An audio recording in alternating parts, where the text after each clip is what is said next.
Bismillahirrahmanirrahim. Assalamualaikum warahmatullahi wabarakatuh.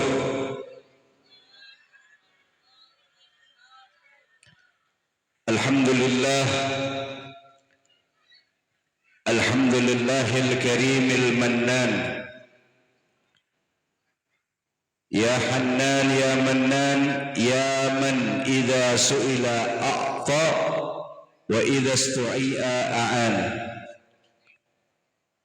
Thumma salatu wassalamu ala sayyidil anam sayyidina Muhammadin sayyidi waladi Adnan wa sayyidi waladi Adam wa ala alihi wa sahbihi yanabi'il ulumi wal hikam, amma ba'du.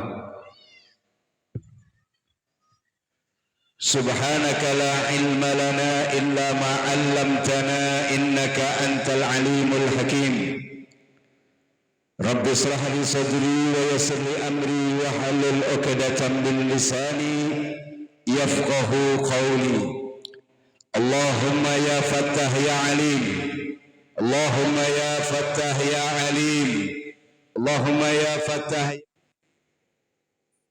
alaina futuhal arifin wa hifdzal mursalin wa ilhama malaikatil muqarrabin ya rabbal alamin.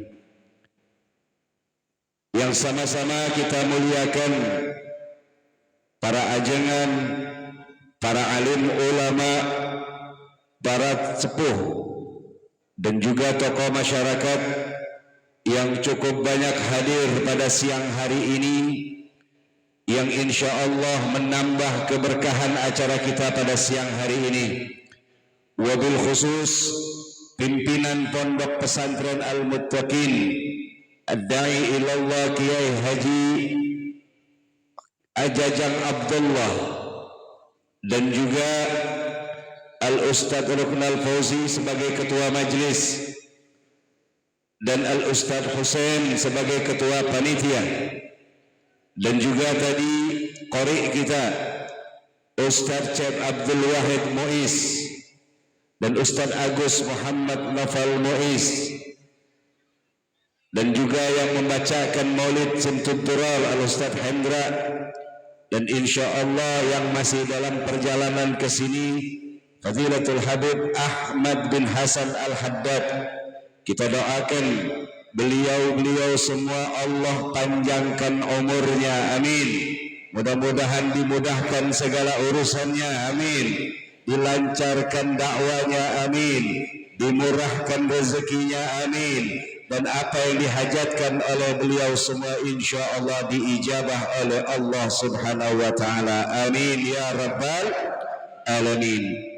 Para hadirin wal hadirat rahimani wa rahimakumullah, tentu kalimat yang pertama kali pantas keluar daripada lisan kita ini adalah kalimat syukur kita kehadiran Allah atas segala nikmat yang Allah berikan, berupa anugerah yang begitu besar, kenikmatan yang begitu banyak dan sempurna, sehingga tidak ada satu makhluk pun di muka bumi ini yang bisa akan menghitung nikmat Allah. Terlebih lagi nikmat yang Allah berikan kepada kita ini nikmat yang sangat sempurna. Contohnya aja Bu, Allah berikan kita mata, Allah berikan dua, Allah berikan hidung yang begitu sempurna, Allah berikan lubangnya dua, dan subhanallahnya lagi hidung kita ini ngadepnya ke bawah. Ini patut kita syukuri. Coba ibu-ibu, bapak-bapak bayangkan kalau hidung kita lubangnya ngadep ke atas, udah modelnya kayak talang air Bu. Tapi subhanallah, Allah ciptakan, Allah berikan kita nikmat yang begitu sempurna. Tujuannya tidak lain dan tidak bukan agar kita ini bersyukur kepada Allah. Terlebih lagi nikmatul Islam wa ni'matul iman. Karena ini merupakan syarat, ini merupakan kunci kalau seorang hamba ingin masuk ke dalam surga. Allah katakan di dalam Al-Quran, wala tamutunna illa wa antum muslimun. Jadi tidak boleh kita meninggalkan dunia ini tanpa membawa iman. Kira-kira ibu-ibu pengen tuh masuk surga, Bu? Pengen gak masuk surga? Ada 2 syaratnya, Bu. Syarat yang pertama yaitu jangan meninggalkan dunia ini kecuali membawa iman. Kira-kira bisa, Bu? Bisa tuh? Mudah-mudahan kita minta sama Allah pada siang hari ini, mudah-mudahan Allah senantiasa berikan nikmat iman sampai nanti ajal menemui kita. Amin ya rabbal. Syarat yang kedua, Bu. Ini lemes banget. Masih pengen gak masuk surga? Ada syarat yang kedua. Harus mati dulu, Bu. Harus mati. Tidak ada di surga orang yang hidup masuk ke dalam surga kecuali dia melewati yang namanya kematian.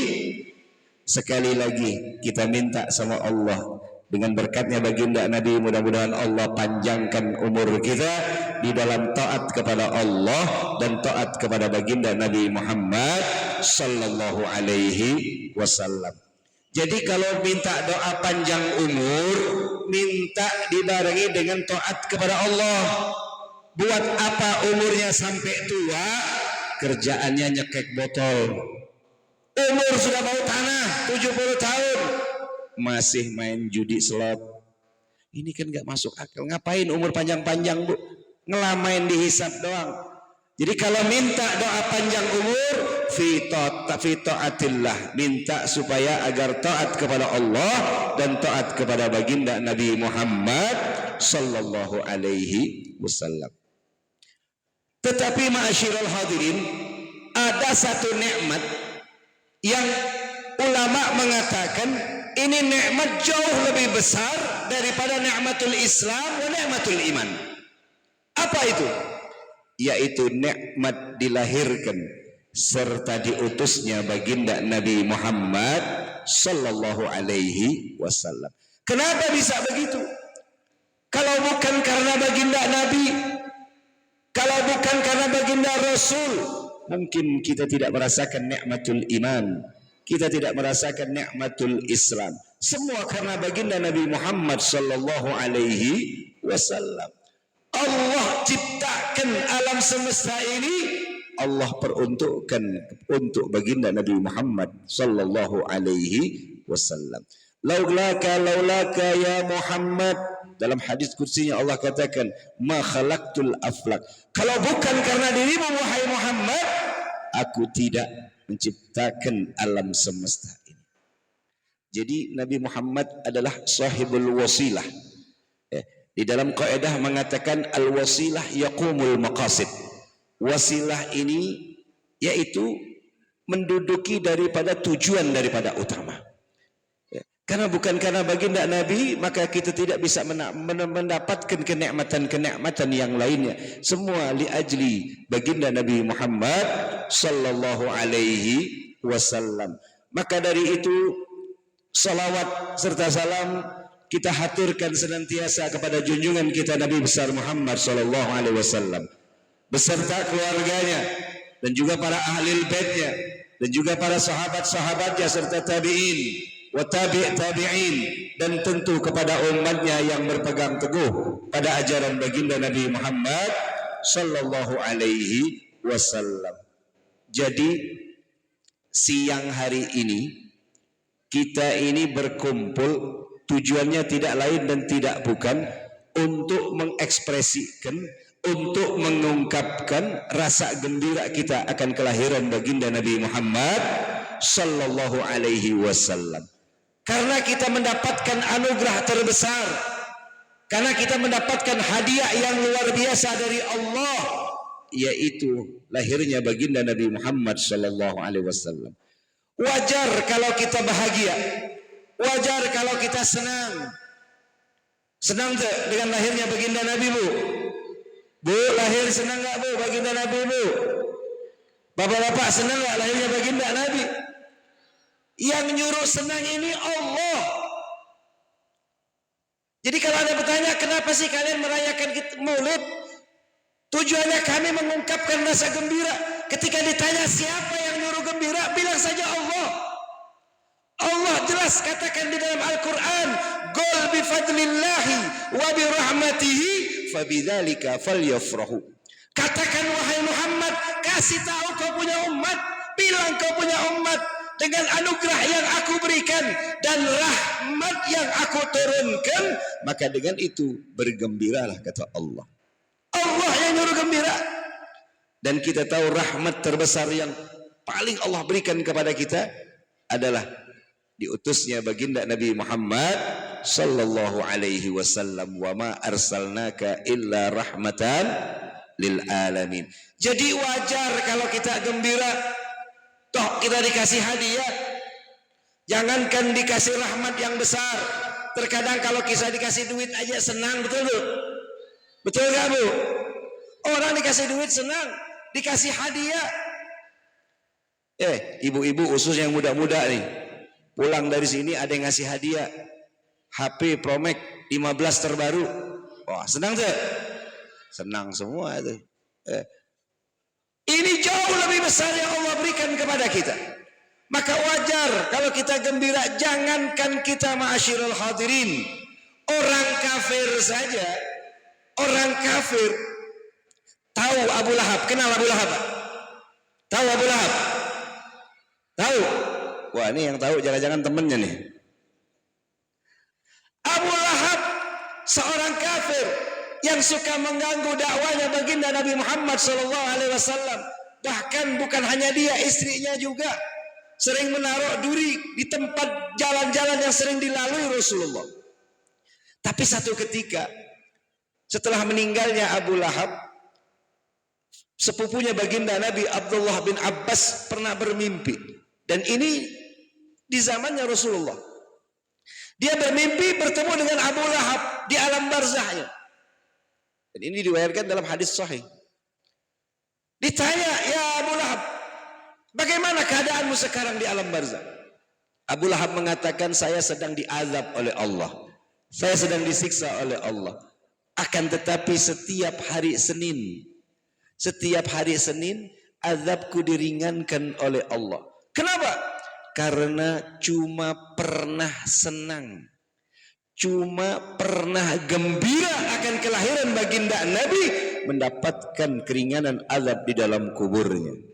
Karena orang yang diantara yang paling repot ketika Rasulullah mau dilahirkan oleh Sayyidah Aminah, itu diantaranya Abu Lahab.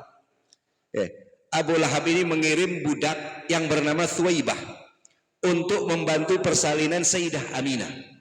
Begitu lahir Rasulullah, dikabarkan kepada Abu Lahab, mengabarkan bahwasannya Sayyidah Aminah telah melahirkan seorang putra yang bernama Muhammad. Saking gembiranya Abu Lahab, itu budak dibebaskan. Budak ini mahal harganya loh. Budak itu mahal, harganya kayak satu mobil Bu. Satu budak itu harganya kayak satu Cuma kalau zaman sekarang udah nggak ada yang namanya budak. Ayaknya barudak, ayaknya seerdi. Kalau budak udah nggak ada lagi. Itu dibebaskan karena senang gembira akan kelahiran baginda Nabi Muhammad SAW. Bahkan dalam riwayat lain mengatakan di celah-celahnya tangan Abu Lahab itu keluar air yang bisa dia konsumsi di setiap hari Senin. Gara-gara pernah gembira. Wa kaifa binahna, bagaimana dengan kita? Kita umat Islam, kita umat Nabi Muhammad. Tentu ketika gembira akan kelahiran baginda Nabi, kita akan mendapatkan jauh anugerah yang lebih besar yang Allah akan berikan kepada kita. Amin ya rabbal alamin. Makanya kita ini disuruh dengar-dengar maulid, suruh mendengar sejarah baginda Nabi Muhammad SAW. Apa yang dikatakan atau diceritakan daripada cerita baginda Nabi ini pun sebenarnya diajarkan oleh Allah Subhanahu wa Ta'ala. Kembali Allah mengajarkan kita untuk kita ini mendengarkan sejarah baginda Nabi Muhammad SAW. Bukankah kita tahu bahwasanya di dalam Al-Quran itu ada nilai tauhidnya, betul? Dan kita tahu juga bahwasanya di dalam Al-Quran ada ahkamus syar'iyyah, ada hukum-hukum. Dan jangan lupa di dalam Al-Quran ada cerita, ada kisah yang Allah ceritakan di dalam Al-Qurannya. Bukan tanpa tujuan, bukan tanpa misi Allah ceritakan. Allah katakan di dalam Al-Quran, wa kullan naqussu 'alaika min anba'ir rasul. Semua cerita para nabi, semua cerita para rasul aku ceritakan, kata Allah dalam Al-Quran. Tujuannya apa? Manuthabbitu bihi fuadak, supaya hati kita ini mantap mendengarkan sejarah, menjadikan tolak ukur. Wa ja'aka fi hadhil haq, cerita itu semua benar. Kita mendengar ceritanya Nabi Allah Adam, betul. Kita pernah mendengar cerita Nabi Allah Nuh, betul. Kita pernah mendengar cerita Nabi Allah Ibrahim, Nabi Allah Isa. Semua para nabi Allah ceritakan jelas dalam Al-Quran. Tidak ada keraguan di dalamnya. Dan itu sebagai mau'izatun, kata Allah, wa dzikra lil mu'minin. Jadi Allah yang mendengarkan cerita itu, Allah sendiri yang memulai cerita sejarah, karena di dalamnya ada nasihat-nasihat dan juga peringatan bagi orang-orang mukmin. Terlebih lagi kisahnya baginda Nabi, masya Allah. Baginda Nabi ini adalah kekasih Allah. Pernah sahabat Jabir itu datang kepada baginda Nabi, nanya, ya Rasulullah, apa yang pertama kali diciptakan oleh Allah? Kemudian Rasulullah mengatakan, ya Jabir, wahai sahabat Jabir, innallaha khalaqal asya nuran nabika Muhammad sallallahu alaihi wasallam. Ya Jabir, sesuatu yang pertama kali diciptakan oleh Allah adalah nurnya baginda Nabi Muhammad sallallahu alaihi wasallam. Itu yang pertama kali, min nurih, dari nurnya Allah subhanahu wa ta'ala. Kemudian nur itu, nurnya Nabi itu ketika mau diturunkan, dititipkan ke Nabi Allah Adam. Pertama kali nur itu diturunkan dunia ini, sebelum diturunkan dunia sudah dititipkan Nabi Allah Adam alaihissalam. Pertama kali Allah letakkan di mana? Di punggungnya Nabi Allah Adam, nurnya baginda Nabi Muhammad SAW. Sekiranya sehingga ada kejadian yang sangat aneh, ma'asyiral hadirin. Ketika nurnya Rasulullah diletakkan di punggungnya Nabi Allah Adam, itu para malaikat itu ngumpul di belakangnya Nabi Allah Adam. Kenapa? Karena takjub luar biasanya, terpancarnya nurnya baginda Nabi Muhammad SAW dari belakangnya Nabi Allah Adam. Nabi Adam penasaran. Nabi Adam bingung, kok malaikat pada di belakang? Ditanya, ada apa di belakangku? Malaikat menjawab, ada nur cahaya yatala'la min dhuhrika, yang bercahaya terbinar-binar daripada punggungmu. Kemudian dia minta sama Allah, ya Allah, dia berdoa kepada Allah, ya Allah, pindahkan nur tersebut di depan. Ini doanya Nabi Allah Adam. Akhirnya dipindahkan, Allah letakkan di depan, tetapi Allah letakkan di jabhah, di jidat. Allah letakkan nur Nabi Muhammad itu di jidatnya, di dahinya Nabi Allah Adam. Kembali malaikat pindah ke depan, ngumpul ngadep daripada melihat wajahnya atau dahinya Nabi Allah Adam. Nabi Adam masih nggak ada yang bisa melihat, karena posisinya di ada yang bisa melihat benda yang ada di jidat, nggak bisa begini-begini. Nabi Adam bingung, nggak bisa ngelihat. Akhirnya Nabi Adam masih penasaran, minta lagi sama Allah, ya Allah, pindahkan cahaya ini ke tempat yang sekiranya aku bisa melihatnya. Akhirnya Allah pindahkan di kuku jempolnya Nabi Allah Adam alaihissalam. Sehingga apa? Ketika melihat itu, Nabi Adam takjub, dicium-ciumnya jempolnya, ditempelkan ke mata. Sasaraya mengatakan marhaban bi qurrati aini Sayyidina Muhammad bin Abdullah, marhaban bi qurrati aini Sayyidina Muhammad bin Abdullah, dicium ditempelkan ke mata. Dan subhanallah, itu yang dilakukan Nabi Allah Adam sekarang diadopsi menjadi syariat Nabi Muhammad, yaitu ketika kita mendengar azan. Betul tidak? Ada nggak itu syariat itu? Ketika kita mendengar asyhadu anna Muhammadur Rasulullah, setelah menjawab kita disunnahkan marhaban bi qurrati aini Sayyidina Muhammad bin Abdullah, kemudian dicium tempelkan ke mata. Itu dulunya asal mulanya Nabi Allah Adam. Karena memang ada beberapa syariat-syariat di kita, di umat Nabi Muhammad ini diadopsi daripada umat-umat sebelumnya. Bahkan dalam kitab I'anatul Talibin itu dikatakan, barang siapa yang melakukan hal tersebut ketika mendengar azan, kemudian dia menjawab azan, kemudian dia membaca marhaban bi qurrati aini, kemudian dia mencium tangannya ditempelkan ke mata, maka dia tidak akan kena penyakit mata selamanya. Subhanallah. Dan ini pernah terjadi pada diri anak sendiri. Dulu mungkin sekitar 8 atau 9 tahun yang lalu, anak pernah dapat jadwal khutbah. Ini di kota Palembang, Sumatera. Jadi ketika kita azan kedua kan kita udah duduk di panggung. Di depannya itu ada sepuh-sepuh semua, orang-orang tua. Akhirnya setelah mengucapkan azan yang kedua tadi asyhadu anna Muhammadur Rasulullah, satu baris saf depan itu langsung membaca marhaban matanya. Itu pada tua-tua umurnya sekitar 90 tahun. Anak kaget. Ini sunnah jarang disampaikan. Kecuali di kitab mutawwalat, kecuali kitab-kitab yang tebal ini adanya. Akhirnya setelah khutbah, setelah sholat, aneh tanya, itu ngamalin sunnah itu ya? Oh nggak tahu Beb, katanya. Dulu kita punya kiai, kita punya guru ngajarin kalau pengen matanya sehat sampai ketua disuruh ngamalin itu. Ana jelaskan ini sunnah Nabi. Asal mulanya ana ceritakan, kaget pada. Subhanallah, lihat para salafun saleh, lihat mereka para salaf. Nggak banyak cerita ketika gurunya mengajarkan sesuatu, mereka cuma mengatakan sami'na wa ata'na. Dan inilah yang dilakukan oleh para sahabat-sahabat baginda Nabi, sehingga mereka mencapai makom yang tinggi, mendapatkan kedudukan yang tinggi di sisi Allah. Cuma ketika melihat Nabi melakukan sesuatu, mereka mengatakan sami'na wa ata'na. Jangan seperti orang Yahudi, karena di akhir zaman ini orang ini kadang-kadang kiblatnya sama orang Yahudi. Orang Yahudi dulu sama kayak para sahabat. Mereka didatang diutus seorang nabi, mereka mendengarkan fatwa para nabinya, mereka melihat tindak tanduk nabinya. Tapi apa yang mereka katakan? Sami'na wa asaina. Jelaskan dalam Al-Quran, mereka dengar diajari oleh nabi ya begini, tapi mereka melanggar.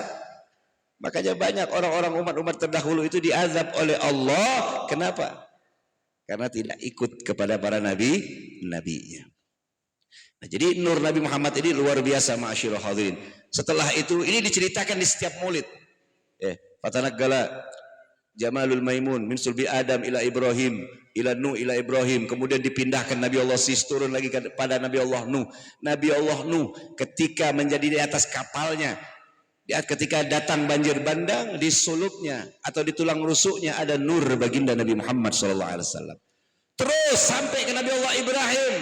Ketika Nabi Allah Ibrahim dibakar oleh Raja Namrud, di situ ada nurnya baginda Nabi Muhammad SAW. Dan Allah tidak ingin jasadnya Nabi Allah Ibrahim yang membawa nur Nabi Muhammad itu terbakar akan api. Allah katakan, ya nar kuni bardan wa salama ala Ibrahim. Di dalamnya ada nur baginda Nabi. Sampai turun lagi ke ayahanda, yaitu Abdullah bin Abdul Muttalib. Belum lagi di Abdul Muttalib, panjang kalau kita kisahkan tentang nur baginda Nabi. Ketika di ayahnya Abdullah, Sayyid Abdullah itu ketika membawa nur Nabi Muhammad, itu wajahnya Masya Allah ganteng. Ayahnya Nabi itu menjadi primadona para perempuan-perempuan Quraisy pada saat itu. Mereka tergila-gila. Mereka ketika melihat memandang wajah ayahnya Nabi itu, mereka terpersona.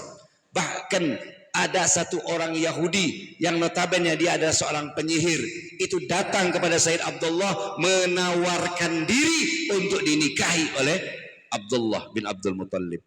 Bahkan dia, ya Abdullah, maukah kau menikah denganku? Kalau kau mau, saya akan kasih 200 onta. Satu onta tuh kalau yang gede itu harganya kayak satu mobil. Bayangin Pak, ada harim awewe gelis pisan, tajir melintir, itu ngajak kita nikah. Kira-kira gimana Pak? Ayang tuh nggak mikir kali Pak ya, nggak mikir, dikasih 200 onta lagi, nggak dikasih juga nggak apa-apa. Ini ayah Abdullah menolak, subhanallah. Akhirnya setelah menikah dengan Sayyidah Aminah, setelah rahim nurnya Rasulullah pindah ke rahim ibundanya, kemudian Sayyid Abdullah datang lagi ke orang yang tadi yang ngajak nikah tadi. Ketika, ayo sekarang mau nggak nikah sama saya, nyandung cina. Apa katanya? Nggak mau. Kenapa? Karena kemarin saya melihat ada nur yatala'la min wajhika, ada cahaya yang bercahaya luar biasa dari wajahmu. Itu pindah ke Sayyidah Aminah. Ini luar biasa nurnya Rasulullah SAW. Sampai Rasulullah lahir. Ketika lahir, cahaya itu terang benderang. Itu kota Mekah, bahkan sampai Gusurul Firrum, sampai istana-istana yang ada di Roma itu kelihatan. Ini diceritakan di setiap maulid. Bahwasanya ketika Rasulullah itu lahir, cahaya itu terang benderang. Jadi memang luar biasa Bu. Rasulullah ini, keindahan Rasulullah ini luar biasa. Bahkan dalam kitab Sayyid Muhammad Al-Maliki itu, Allah ciptakan dan ceritakan bahwasanya Allah menciptakan keindahan ya, di alam ini semuanya 50% Allah peruntukkan untuk baginda Nabi Muhammad SAW. 25%-nya keindahan Allah berikan kepada Nabi Allah Yusuf alaihissalam. Tuh, pernah dengar kisahnya Nabi Allah Yusuf? Nabi Allah Yusuf itu pernah bahasanya kejadian dengan majikannya, yaitu Zulaikha. Pernah ditarik, mau diajak tidur. Kenapa? Nggak kuat lihat gantengnya Nabi Allah Yusuf. Sampai akhirnya ini viral, nyebar, masuk ke Instagram, masuk ke medsos, masuk ke YouTube, akhirnya nyebar. Gosipnya nyampe ke seluruh negeri. Sehingga apa? Jadi buah bibir gunjingan para sosialita pada saat itu. Jadi sosialita itu ada di zaman dulu, itu ada. Ibu-ibu sosialita ini ada. Yang ngumpul-ngumpul tajir-tajir tapi ngumpulnya suka ngegosip. Ada zaman dulu. Akhirnya apa? Ngomong-ngomong kedengarlah ke telinganya Zulaikha, dipanggil semuanya.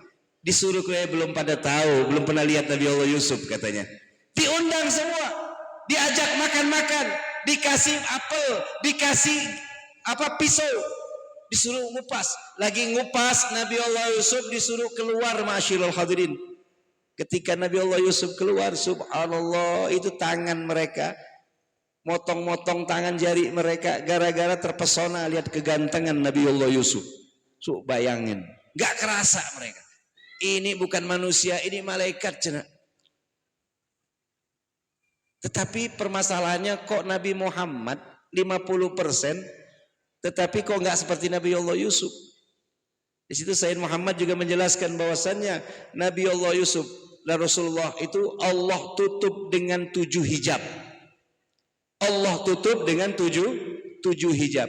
Sedangkan Nabi Allah Yusuf dari 7 hijab itu Allah buka satu. Satu aja udah menimbulkan fitnah. Kalau bahkan para ulama mengatakan kalau seandainya hijabnya Rasulullah itu dibuka juga, jangankan tangan, bahkan jantung mereka pun siap mereka robek ketika melihat Ar-Rasul sallallahu alaihi wasallam. Jadi hijabnya kapan dibuka? Di akhirat nanti. Jadi rugi yang ngaku umat Nabi Muhammad di akhirat nanti nggak ketemu Nabi Muhammad, rugi luar biasa. Karena memandang keindahan yang luar biasa, ma'asyiral hadirin. Karena 50% diberikan kepada baginda Nabi, 25% diberikan kepada Nabi Allah Yusuf, 25%-nya lagi sisanya kita bagi-bagi, mulai daripada Nabi Allah Adam sampai manusia terakhir. dibagi-bagi berapa juta tuh bagian.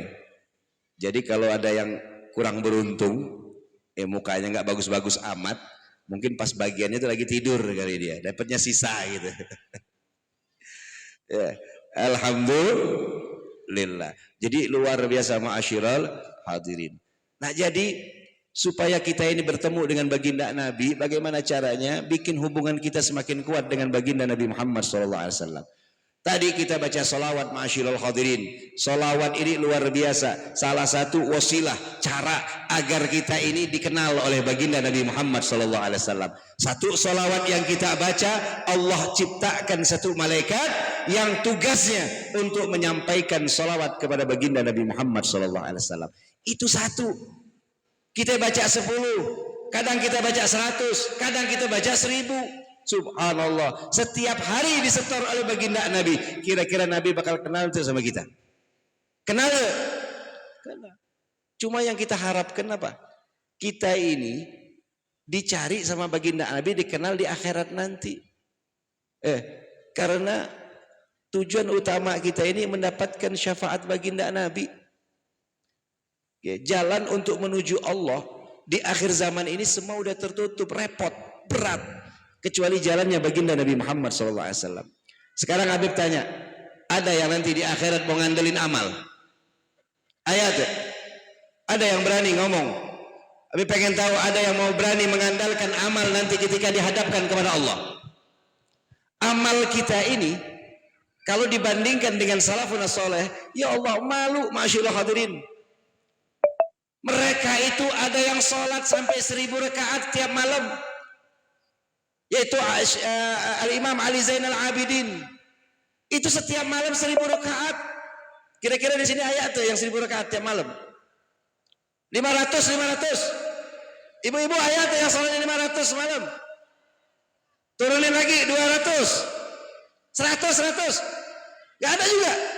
Ngapain aja, Bu?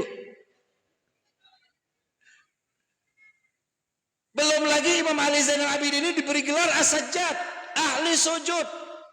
Beliau itu pada satu ketika lagi sholat, khusyuknya terkenal banget. Lagi sholat rumahnya kebakar. Orang kampung udah pada manggil, ya Imam, ya Sibtur Rasul, akhrij, keluar, disuruh keluar. Dia tetap sholat, gak kerasa. Sampai rumahnya habis, baru para warga mendekati bertanya, ya Imam, tadi selesai sholat, kenapa kamu gak lari ketika ada api? Imam Ali Zainal Abidin mengatakan, saya lagi disibukkan dengan api neraka sehingga enggak terasa daripada api yang ada di dunia ini. Kira-kira kita khusyuk enggak begitu? Ada enggak yang khusyuk yang model begitu? Kita ini kadang-kadang kalau sholat, Allahu Akbar, mikirin nota merah, mikirin utang, mikirin janda sebelah rumah. Ayat ada di muka-muka yang paling kuat tuh, jangan-jangan deh. Ya, ibu-ibu mikirin jemuran, mikir ada aja yang dipikirkan lagi sholat. Padahal sholat itu kata Nabi lima uqilalahu. Sholat itu yang diterima oleh Allah adalah sholat yang khusyuknya saja baru dicatat oleh Allah. Kalau enggak diterima oleh Allah. Apakah amal-amal, sekali lagi amal-amal seperti ini yang bakal kita kepada Allah, bawa kepada Allah? Malu kita kepada Allah. Apa yang bisa kita selamatkan? Apa yang bakal kita bawa, yang kita harapkan? Yaitu syafaat baginda Nabi Muhammad sallallahu alaihi wasallam. Jadi ada satu riwayat umat Nabi Muhammad. Kita ucapkan selamat datang kepada Habib Ahmad bin Hasan Al-Haddad. Jadi ada satu riwayat umat Nabi Muhammad yang harus dicuci. Nabi ngomong, umat Nabi Muhammad ini tenang aja deh. Umat Nabi Muhammad ini, kita sebagai umat Nabi Muhammad ini semua akan masuk surga, Bu. Pengen sekali lagi masuk surga, Bu? Ini kelihatan muka-muka ahli surga semua nih, Bu. Bapak-bapaknya ganteng-ganteng, Masya Allah. Ada yang kayak Rapi Ahmad tadi. Bukan Habib Ahmad tapi Rapi Ahmad. Ibu-ibu juga Masya Allah cantik-cantik. Habib lihat kayak ada yang mirip Ayu Ting Ting. Ada yang kayak Mama Dedek juga tuh di ujung. Insya Allah, alhamdulillah. Ini muka-muka calon ahli sorga semua. Nabi yang ngomong, bukan Habib. Ummati kana nabi kulluhum yadkhuluna jannah. Umatku ini semuanya bakal masuk surga. Semuanya illa man aba, kecuali yang enggak mau. Jadi jangankan kita sahabat kaget. Jangankan kita, ada orang enggak mau masuk surga. Ayat dari dia yang enggak mau masuk surga. Enggak ada. Sahabat juga kaget, wa man ya'ba ya Rasulullah, siapa yang enggak mau ya Rasulullah? Nabi mengatakan, wa man ata'ani dakhalal jannah. Yang taat sama aku masuk surga. Yang mengikut aku masuk surga. Tetapi subhanallah, Nabi saking sayangnya ngomong sama umatnya, waman waman asani fagot ya'bah. Yang enggak mau nurut sama aku itu yang enggak mau. Nabi enggak ngomong yang taat masuk surga, yang enggak taat masuk neraka, enggak. Nabi ngomong yang taat masuk surga, yang enggak taat itu yang enggak mau. Toh ujung-ujungnya umat Nabi Muhammad semuanya masuk surga. Tetapi dicuci dulu, itu yang enggak mau tadi dicuci, Bu. Biar tahu dulu. Dicuci dulu. Nah, dalam satu riwayat ada satu riwayat mengatakan Allah ketika memasukkan umat Nabi Muhammad untuk dibersihkan dalam api neraka, Allah katakan kepada malaikat, ya malaikat, masukkan dia dalam api neraka, jangan sampai ketahuan kekasihku Muhammad. Jadi yang dicuci itu, yang mempertanggungjawabkan perbuatannya dari umat Nabi Muhammad, ketika dicuci oleh Allah dalam api neraka, Nabi tahu. Nabi nggak tahu, diam-diam dimasukkan, dicucikan, karena harus dibersihkan.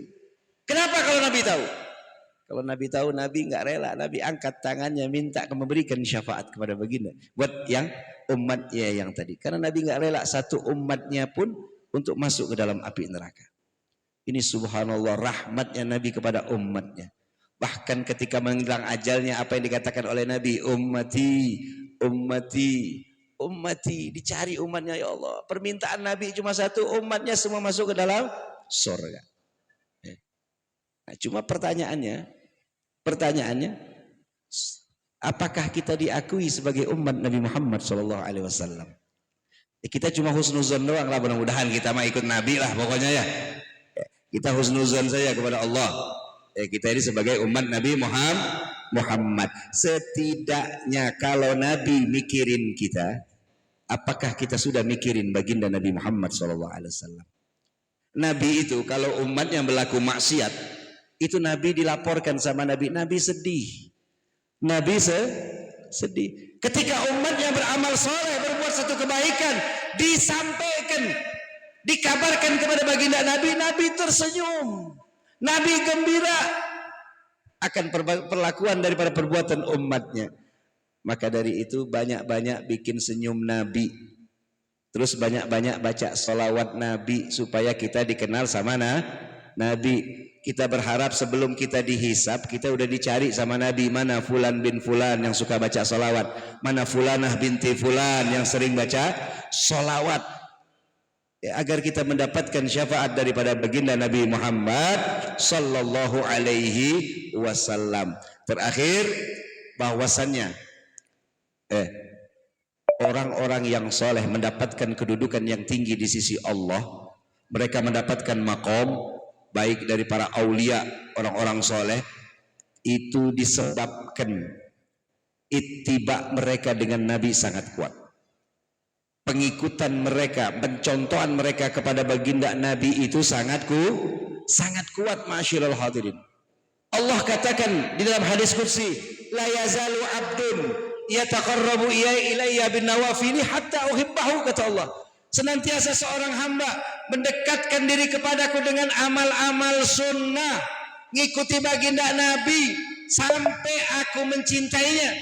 Kalau aku sudah mencintainya, kata Allah, aku akan menjadi matanya ketika dia melihat, aku akan menjadi telinganya ketika dia mendengar, aku akan menjadi tangannya ketika dia mengambil, dan aku akan menjadi kakinya ketika dia melangkah. Apa maksud daripada semua itu?